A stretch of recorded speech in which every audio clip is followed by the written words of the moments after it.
When performing a polysomnogram, it is important for the technician to be able to recognize when the patient is having apneas.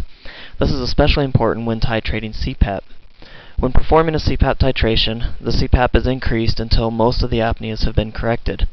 Therefore, it is important to be able to recognize even very subtle respiratory events such as hypopneas or upper airway resistance. The patient starts this sample epoch with an apnea.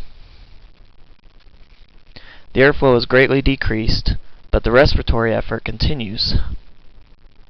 Therefore, this is an obstructive apnea.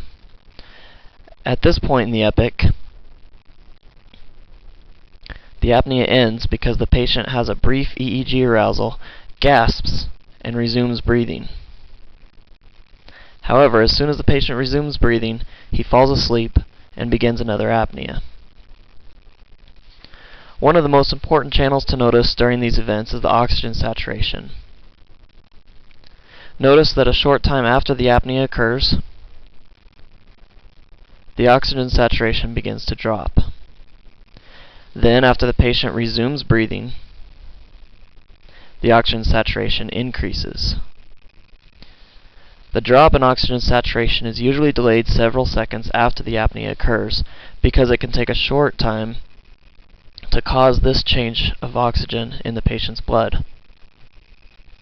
This is easier to see if we view only the respiratory channels and increase the paper speed to 5 minutes a page.